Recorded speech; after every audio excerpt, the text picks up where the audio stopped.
বেশি আচার নিয়ম মানলেই কি ঈশ্বরের সাধনা করা যায়?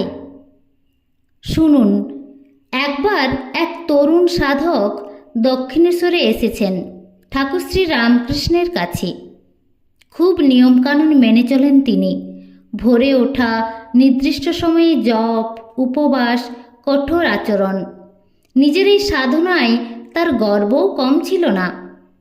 একদিন সন্ধ্যাবেলায় গঙ্গার ধারে বসে তিনি ঠাকুরকে বললেন, মহারাজ, আমি তো সব নিয়ম ঠিকঠাক পালন করি, তবু মনে কেন শান্তি আসে না? ঠাকুর মুচকি হেসে বললেন, বাবা, রাস্তা দিয়ে হাঁটছ তো ঠিকই, কিন্তু রাস্তার মাঝখানে কাঁটা তার বেঁধে বসে থাকলে গন্তব্যে পৌঁছবে কি করে?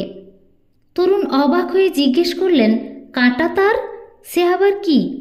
ঠাকুর তখন ধীরে ধীরে বললেন, আচার দরকার, নিয়মও দরকার, একথা ঠিক, কিন্তু যতটুকু দরকার ততটুকুই।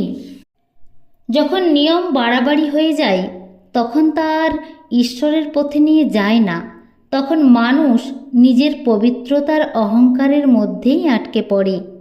তারপর ঠাকুর খুব সহজ ভাষায় বোঝালেন, দেখিস, আচার যদি অহংকার বাড়ায় তবে সে আচার আর সিঁড়ি নয়, সে হয়ে যায় দেওয়াল। সরল হৃদয় না থাকলে ঈশ্বর ধরা দেন না। এই কথাগুলো শুনে তরুণ সাধকের চোখ ভিজে উঠল।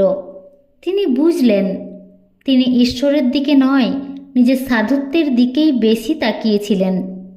সেদিন থেকে তার সাধনা বদলে গেল।